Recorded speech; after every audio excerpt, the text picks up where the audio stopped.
Oh gosh, well, what have we got going on here? There we go. Well, good morning. It's Ian Crane, and as you can see, I'm having to resort to this morning's live stream from the inside of my vehicle. The wind is blowing a gale, and the rain's coming down with an equal force. So I'm here at the Missing Springs protection camp, and for those of you who were watching the live stream yesterday, you will know that we're a few pallets lighter than we were at this time yesterday, with Nottinghamshire Police invading the field without showing any paperwork whatsoever, simply claiming that they had the landowner's permission to recover allegedly stolen property. And some guys with flatbed vehicles were following them, and unfortunately when the magnetic strips fell off their vehicle, it was revealed that these were the vehicles of Shep, the pallet company. And apparently, according to one of the Shep guys, Nottinghamshire Police had called them and asked them to recover their property that was on the field here. Now, those pallets, they may well have been Shep pallets, but they were donated to the camp by a local pallet broker. And no doubt that, you know, he will be replenishing us with pallets later, although probably not with the blue ones. But this was really quite remarkable, because there were some 20 plus police yesterday to recover less than 100 pallets, many of which were not in any kind of reusable condition anyway, certainly not for supporting any heavy load. But let's remember, this is Nottinghamshire Police. So Nottinghamshire Police can rustle some 30, 40 police officers a day to facilitate IGAS accessing their rocket site here at Missing Springs, and they can put 20 plus police officers onto a field to recover less than 100 substandard pallets. Yet Nottinghamshire Police consistently fails to investigate allegations of systemic child abuse within the Nottinghamshire care system. And of course, most specifically, I would encourage people to look at the case of Melanie Shaw. Now, Melanie Shaw has been held for the past 11 months, much of that in solitary confinement. It was subsequently revealed that about 2 weeks ago, she went before a secret court. Nobody knows what the specific charges were, but she was sentenced to a further 2 years of incarceration. And her crime is to blow the whistle on systemic child abuse at Beechwood Children's Home in Nottinghamshire. And it is reported that some of her allegations, which go back to the 1980s, include senior politicians and senior local dignitaries who obviously Nottinghamshire Police and others who have investigated or not investigated are determined to protect. So, you know, this is a very sad reflection of 21st century British society. You know, one of the police officers yesterday wanted to explain to me that we live in a democracy. Well, maybe in his myopic worldview, you know, it is a democracy because he simply does what he's told. You know, most of these officers, certainly below the rank of inspector, are literally incapable of independent thought, because they know that if they do exercise their capacity for independent thought, it's probably going to get them into a whole heap of trouble. And so the smart thing to do is to suppress it. and simply put the earpiece in and become an automaton. And of course, you know, within 20, 30 years, that's exactly what they will probably be. In fact, you know, the frontline police may not even be human at that point if the developments of artificial intelligence and robotics and androids continues along the vein that is currently being reported by the mainstream media. But please, if you are in Nottinghamshire, you are in a county that is doing its utmost to suppress the magnitude of systemic child abuse within Nottinghamshire care homes. And Nottinghamshire is not alone. Of course, also the Met Police have also been very much guilty of suppressing the investigations into the systemic abuse of children in children's homes in the Metropolitan Police area, even suppressing reports that have been produced by their own officers. And of course, this is vouched for by former Detective Constable John Wedger, who was recently released from the Metropolitan Police after a decade of trying to get the establishment to recognise the magnitude of the cover-up within the Met Police of their investigations into child abuse. And here we see it now very much in the East Midlands, in Nottinghamshire. So nobody really seems to have any information as to what Melanie Shaw was charged with, why it is she has been incarcerated for a further 24 months. No doubt, again, much of that will be in solitary confinement.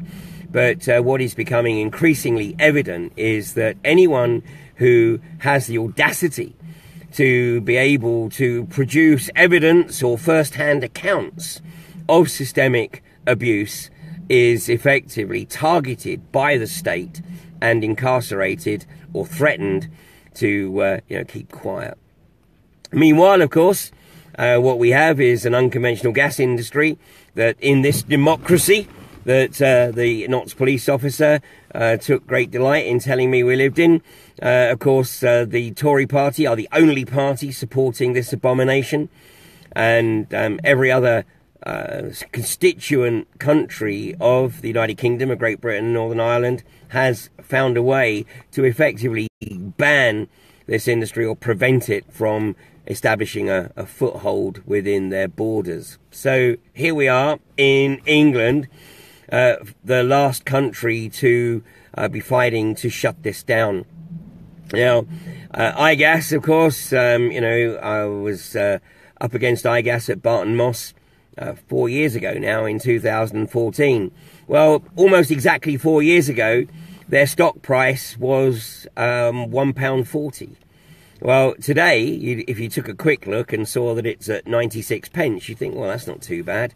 Except that the stock tanked. It went from £1.40 down to around 5p. And in a desperate attempt last year to make the iGas stock look more attractive, they reissued the stock on the basis of 1 for 20. So when the stock was refloated, it was up around the £3 mark, but now it wallows at 96 pence. So basically, on a like-for-like basis, the stock price of iGas today would be less than 5 pence. So from £1.40 4 years ago to 5 pence today. So clearly this is a junk stock. And, you know, the only people who invest in these kind of junk stocks are the unfortunate penny stock investors, many of whom are retirees who've got a little bit of life savings, and they're preyed upon by bandit brokers who, in many cases, are getting 30% commission on anything that they're able to sell. It is a classic case. I mean, it is banditry. And, you know, the likes of John Blamires and the other senior executives of iGas, you know, turn a blind eye. Because if they had a conscience, then they would take great interest in who it is that is effectively being persuaded to invest in this toilet company, because that's what it is. You know, it's a company whose capitalization is effectively artificially inflated. It has a few assets in the south of England. It's producing a few barrels of oil a day using pump jacks, nodding donkeys. But it's trading on the basis of the prospect of being able to extract significant gas reserves from the shale and potentially the coal bed methane here in north-east Nottinghamshire. The likelihood of that occurring, of course, is slim to none. But meanwhile, the likes of John Blamires and the other executives are drawing six-figure salaries. You know, so they're not investing anything really of their own money. They're given stock options to make it look like they've got skin in the game. But, you know, unless they obviously take advantage of short-term hikes in the stock price when they blag about finding reserves that they haven't really got any evidence of, then, you know, they certainly don't make any money out of their stock options. You know, and this blag is probably what we've seen at Kirkby Misperton, because the mystery of the false information given to the Scarborough News, which reported last week that Third Energy had fracked and had a successful flow test. The conjecture is that this was more industry blag, probably put out in an attempt to justify the additional £7.5 million that Third Energy have borrowed from simply another branch of Barclays Bank. So, you know, this is simply, you know, shuffling the debt around. It's still there. It's still massive. It's at least £90 million between the two onshore and offshore Third Energy companies, of course, ostensibly owned by Barclays Bank. And again, you know, obviously this is all part of the smoke and mirrors to convince the British public that this is a serious industry when it's anything but. It's a cowboy industry with cowboy operators, with a government that, for whatever reason, is hooked in and so deep that it can't yet find a way to back out, although I believe that's exactly what they want to do. So, meanwhile, there is an opportunity to get your objections into the North York Moors Planning Committee, I believe, on the basis of the concerns over light pollution in the North York Moors area as a result of this industry. Now, just a few miles away from here in North Derbyshire, INEOS are trying to get an application near a location called Eckington, and you know, they decided that they got bored waiting for North Derbyshire to go through due process, so they went straight to central government and demanded a public inquiry, and apparently a date has now been set for that to start. Now, I'm a bit surprised because apparently that date is February the 5th. But normally there's quite a lot more preparation that goes into these things than, you know, just a couple of weeks or so. So let's keep an eye on that one. But, you know, whatever happens, it's really important that, you know, the public take a very, very real interest and actively participate in this public inquiry as much as is possible, because obviously this is a classic example of the corporatocracy just simply looking to ride roughshod over due process. So, you know, we see how things are panning out. Anybody who has the audacity to dissent against the establishment agenda, then, you know, be prepared for the intimidatory behaviour of the corporate enforcement officers. Frankly, the behaviour of Nottinghamshire Police yesterday was entirely predictable, if somewhat outrageous. As I said, zero production of any paperwork, of any warrant to access the site. And and Shep claiming that it was Nottinghamshire Police that called them and asked them to remove the pallets. Well, you know, if Nottinghamshire Police think that we're going to be intimidated that easily, then, you know, they're very much mistaken. And as well, of course, as they gave the camp far more publicity than we could ever have achieved ourselves.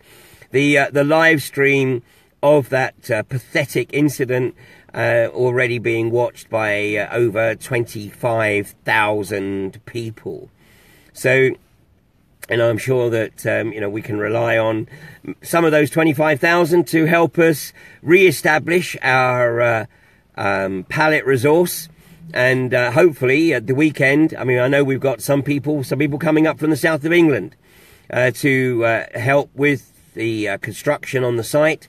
So if anybody does know of a source of pallets and is able to or is able to help us to get them to the site here at Missing Springs, then obviously that support would be greatly appreciated. Now, this is quite possibly the most important campaign actually live right now. Not here, just here at Missing Springs, but this campaign to raise awareness of the abomination of unconventional hydrocarbon exploitation in the UK, the process known as high volume, high pressure hydraulic fracturing. Because if it's not stopped, then I know everyone watching this knows that the end result will be a magnitude of devastation and destruction and ill health, the like of which has never been experienced on such large swathes of land, particularly across the north of England. So obviously things are still quiet at Kirkby Misperton as Greg Clark still ponders, or does he ponder, or is he simply looking to find the appropriate opportunity to pull the plug and effectively tell Third Energy that, sorry guys, but on this occasion you are not fit for purpose, you're not up to scratch, you're not cutting the mustard, however you want to look at it. And it's time to get the kit off-site and completely re-evaluate the way in which you're intending to go about this this process.